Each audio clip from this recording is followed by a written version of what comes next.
Hi friends, నేను మీరామ్. ఫైనల్గా ఏపీలో అయితే మనం ఎంతకాలంగా ఎదురు చూస్తున్న కానిస్టేబుల్ ఈవెంట్స్ డేట్స్ అయితే అనౌన్స్ చేయడం జరిగింది. ఈ నెల 18వ తేదీ మధ్యాహ్నం 3 గంటల నుంచి 29వ తేదీ మధ్యాహ్నం 3 గంటల వరకు హాల్ టికెట్స్ అయితే డౌన్లోడ్ చేసుకోమని ఆప్షన్ ఇచ్చారు.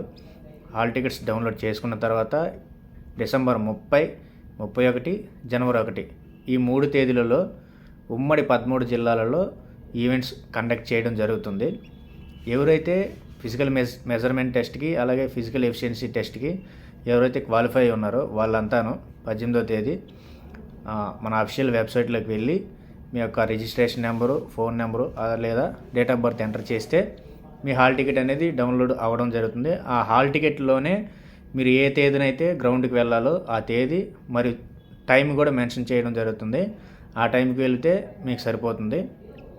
లేదు కొంచెం ఎర్లీగా వెళ్ళినా పర్లేదు, ముందు బ్యాచ్లో ఏమైనా ఖాళీ ఉంటే ముందు బ్యాచ్లో వెళ్ళిపోయేదానికి అవకాశం ఉంటుంది. కాబట్టి అందరూ ఎర్లీగా వెళ్ళేదానికి ట్రై చేయండి.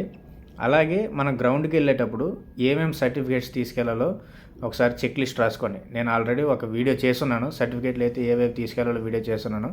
దాన్ని ఒకసారి చూసి ఏమేమి కావాలో అవన్నీ చెక్ లిస్ట్ రాసుకోండి.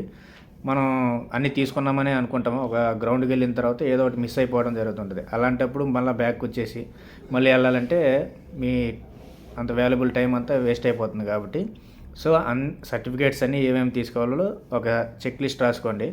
అన్నీ ఒరిజినల్స్ తీసుకెళ్ళండి. ఒరిజినల్స్ అయితే కంపల్సరీగా తీసుకెళ్ళాలి. ఒరిజినల్ సర్టిఫికేట్స్ తీసుకెళ్ళండి. ఆ ఒరిజినల్ సర్టిఫికేట్స్ని 2 సెట్లు జెరాక్స్లు తీసుకోండి. ఆ 2 సెట్లు జెరాక్స్ తీసుకొని అటెస్టేషన్ చేయించండి. అంటే గ్రీనింగ్ అధికారి ఎవరైతే ఉంటారో వాళ్ళ చేత అటెస్టేషన్ చేయించండి. మీరు చదివే స్కూల్స్లో కానీ హెడ్ మాస్టర్స్ ఉంటారు కదా, వాళ్ళైతే అవైలబుల్ ఉంటారో వాళ్ళ చేత అటెస్టేషన్ అయితే చేయించేసుకోండి.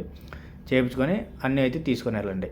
తీసుకొని వెళ్ళిన తర్వాత అలాగే గ్రౌండ్ ఎలా ప్రాసెస్ జరుగుతుంది, వెళ్ళిన దగ్గర కాడి నుంచి ఫస్ట్ ఏమేంటి జరుగుతుంది, సర్టిఫికేట్ ఎలా వెరిఫికేషన్ చేస్తారు, తర్వాత చెస్ట్ హైట్ ఎలా కొలుస్తారు, అవన్నీ ఇంకో వీడియో కూడా చేస్తున్నాను ఆల్రెడీ. గ్రౌండ్ అయితే ఎలా చేస్తారు, ఎలా మెజర్మెంట్ చేస్తారు, ఎలా ఈవెంట్ కండక్ట్ చేస్తారు అనేది దాని గురించి కూడా ఒక వీడియో అయితే చేయడం జరిగింది.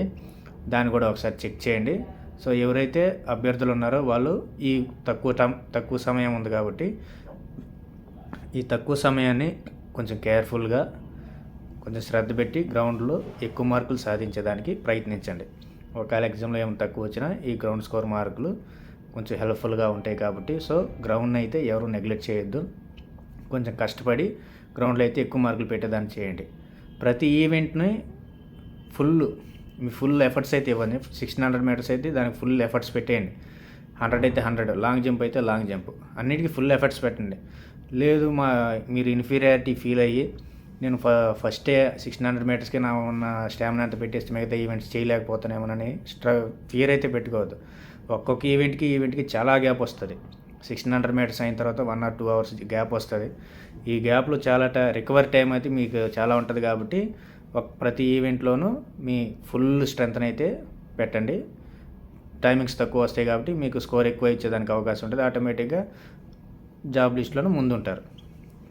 ఓకే ఫ్రెండ్స్, సర్టిఫికేట్స్ అయితే చూసుకోండి ఒకసారి. అన్ని చెక్ లిస్ట్ రాసుకోండి. ఏవైతే తీసుకెళ్ళాలో అన్నీ తీసుకెళ్ళండి. పట్టుకోవాలంటే బరువే ఉండదు కదా, అన్నీ తీసుకెళ్ళండి. పక్కన అవసరం లేకపోతే పక్కన పెట్టేసుకుంటారు. అన్నీ తీసుకెళ్ళి వాళ్ళు సబ్మిట్ చేయండి. ఉన్న సమయాన్ని జాగ్రత్తగా ఉపయోగించుకొని మంచి మార్కులు సాధిస్తారని ఆశిస్తున్నాను. Thank you. బాయ్.